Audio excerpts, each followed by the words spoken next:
Regain de tension à l'Est, Vladimir Poutine a officiellement reconnu hier soir l'indépendance de deux régions pro-russes qui ont fait sécession de l'Ukraine. Il a également annoncé envoyer son armée en appui dans ces deux régions du Donbass. Cette initiative met fin au plan de paix signé en 2015, les fameux accords de Minsk. L'OTAN dénonce et prépare des sanctions contre la Russie. La crainte d'une guerre totale grandit. Comment en est-on arrivé là? Bonsoir Guy Mettan. Bonsoir. Vous êtes journaliste, spécialiste de la Russie. Et bonsoir Charles Adams. Bonsoir. Vous êtes avocat international américain, ancien ambassadeur également sous Obama. Merci à tous les deux d'être avec nous. Guy Mettan, on a entendu Vladimir Poutine hier soir. Est-ce une énième provocation du président russe ou une réaction légitime? Pour moi, c'est une réaction légitime, parce que les accords de Minsk sont morts depuis 7 ans. On a eu l'occasion de les mettre en application depuis 2015. Or, strictement rien n'a été fait. Les membres du format Normandie, notamment les Européens, se sont réveillés il y a seulement 10 jours, mais ils avaient 7 ans pour faire pression sur l'Ukraine qui a délibérément, d'ailleurs le président Zelensky l'a encore rappelé il y a quelques jours, qui ont délibérément décidé de s'asseoir sur ces accords de Minsk et de ne pas les respecter. Donc à partir de là, le président Poutine a simplement tiré les conclusions qui s'imposaient en se disant, puisque l'Ukraine ne veut pas de ces accords, ils ne sont pas respectés, eh bien dans ce cas, il en a pris acte et il est intervenu pour mettre fin aux déprédations, aux bombardements que subissent les populations du Donbass. Je rappelle qu'il y a eu 14 000 morts depuis le début du conflit, donc depuis 2014, ces morts sont essentiellement dans le Donbass. Charles Adams, est-ce que vous faites la même lecture que Guy Mettan? Du tout. Du tout. Ça ne surprendra personne. Le discours du président Poutine, j'ai trouvé extrêmement alarmant. Il met en cause la souveraineté de l'Ukraine, de toute la nation ukrainienne. Cela rappelle, pour moi, ce qui s'est passé en 1938, lorsqu'un certain chancelier allemand parlait de la population germanophone du Sudetenland tchèque. Vous comparez à Vladimir Poutine à Adolf Hitler? Je fais une comparaison historique. Et c'est extrêmement grave. J'étais ambassadeur américain en Finlande. La Finlande fut pendant plus d'1 siècle partie intégrante de l'empire des tsars russes. Serait-ce là une justification pour une invasion aujourd'hui de la Finlande par la Russie, dont les Russes gardent un très mauvais souvenir, je vous l'assure? Guy Mettan. Oui, bon, je ne partage absolument pas cette comparaison, que personnellement je trouve à la limite, presque un peu scandaleux. Ça n'a strictement rien à voir. Je rappelle, par exemple, que Israël s'est emparé de la Cisjordanie et du Golan il y a 55 ans, avec l'appui précisément des États-Unis, que les États-Unis n'ont absolument pas protesté contre ces violations flagrantes du droit international.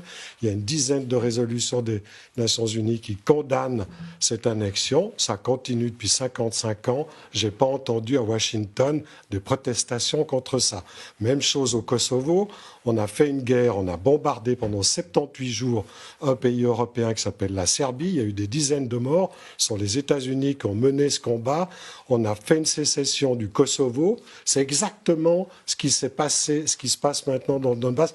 Aucune protestation des États-Unis qui ont ouvert le plus grand camp militaire dans les Balkans qui s'appelle le camp Bondsteel. Et maintenant, on fait semblant de s'insurger contre la Russie qui vient protéger les gens, les russophones du Donbass. Donc je me demande où est la cohérence dans ce genre de L'hôpital qui se moque de la charité, nous dit Guy Mettan. Je ne suis pas du tout cette analyse. Il faut se rappeler que la Russie, depuis des années, prend des initiatives de ce type-là, la Crimée, l'Abkhazie, l'Ossétie, pourquoi pas l'Estonie? Il y a des russophones en Estonie aussi. Ce n'est pas une raison d'occupation ou d'assertion de souveraineté, tout simplement. C'est une violation du droit international. Pourquoi l'Ukraine en particulier cristallise toutes ces tensions, Charles Adams? Quels sont aussi les intérêts de l'OTAN en Ukraine? L'intérêt de l'OTAN est la paix et la stabilité européenne qu'on connaît depuis la fin de la Deuxième Guerre mondiale et qui aujourd'hui est mise en cause par les initiatives malencontreuses de ce régime russe. Qui m'étend ? Oui, moi je ne partage pas du tout cette analyse. C'est complètement faux de présenter l'OTAN comme un gentil club de bridge qui passerait son temps à distribuer la paix. Je rappelle qu'il y a eu toute une série de guerres entreprises par l'OTAN qui a envahi l'Irak sous le leadership américain en 1991, en 2003, qui a envahi l'Afghanistan, qui a bombardé la Libye, qui continue via l'Arabie saoudite à bombarder le Yémen. Donc j'entends tout ça, c'est des actions agressive militaire de l'OTAN à 10 000 km de ses frontières. On ne voit pas ce que l'OTAN, qui est le traité de l'Atlantique Nord, vient faire en Afghanistan ni en Irak, à 15 000 km de l'océan Atlantique. Donc c'est une organisation militaire, c'est une organisation agressive qui prétend faire la police sur l'ensemble de la planète et maintenant qui se trouve confronté à des gens, à des pays qui n'acceptent plus ce type d'intervention agressive. Il y a un changement de ton, en tout cas du côté de Vladimir Poutine. En effet, on a eu droit à un discours d'une rare belligérance. Mais ce que nous dit Guy Mettan, c'est que c'est l'OTAN qui fait preuve de belligérance. Pas du tout. Mon ami M. Mettan nous a parlé de l'Afghanistan, de l'Irak, de la Jordanie, d'Israël. S'agissant de l'OTAN, nous sommes en Europe. L'Ukraine est en Europe. Cette crise qui a été provoquée par le président Poutine nous vise aussi, qui sommes en Europe. Il faut qu'il y ait une réaction cohérente. Est-ce que la guerre totale est possible en Ukraine ? Est-ce que vous y croyez ?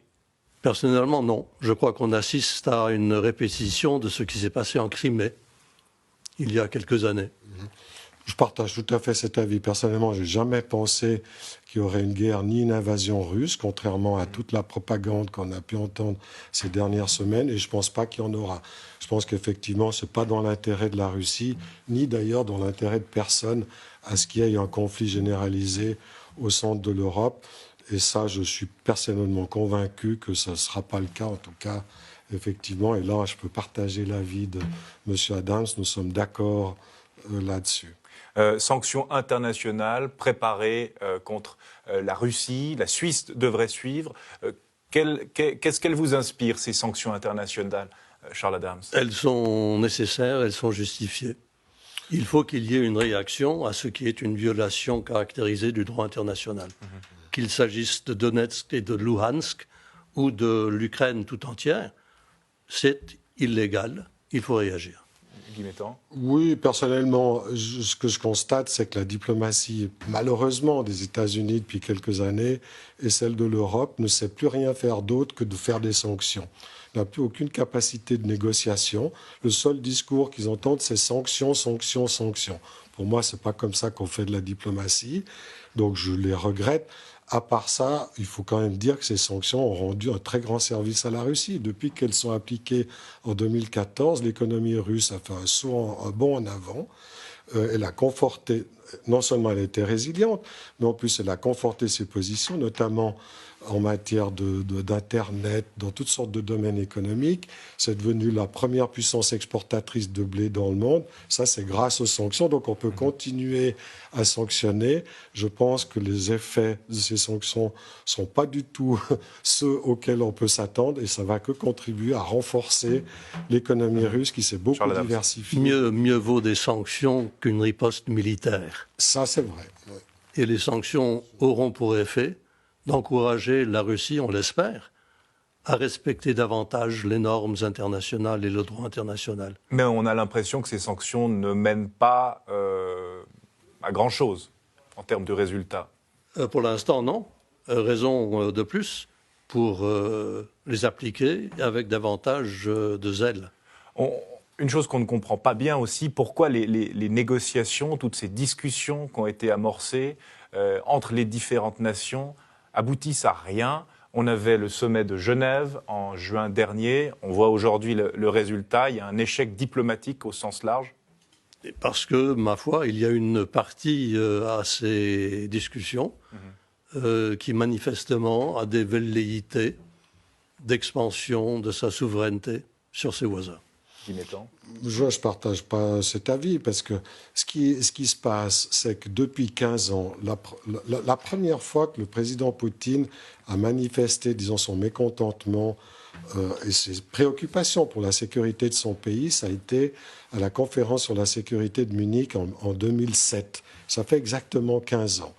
Or, les Européens et les États-Unis n'ont absolument pas voulu entrer en matière, ni même comprendre ces soucis. Monsieur Brzezinski l'avait déjà dit dans les années 60, Henry Kissinger l'a écrit, le père du containment soviétique, George Kennan, l'a écrit dans New York Times en 1997 en disant « Non, l'OTAN ne doit pas progresser en Europe de l'Est ». D'ailleurs, une parole a été donnée. Elles sont dans le National State Archive de l'Université de Washington. Tout ça est fait. On s'est assis dessus parce qu'on a cru qu'on pouvait, au fond, rouler les Russes dans la farine. Maintenant, on est en train de payer nos inconséquences. C'est dommage, je le regrette, mais j'espère qu'on réussira à résoudre cette crise. Un mot encore, Charles Adams, négociations prévues toujours jeudi à Genève entre Sergueï Lavrov et Anthony Blinken. Qu'attendre de cette rencontre? On peut espérer finalement que les deux parties s'entendent sur un moyen de gérer une situation provoquée par la Russie, mais apte encore, je pense, à se calmer. Je ne crois pas en tout cas à la guerre totale.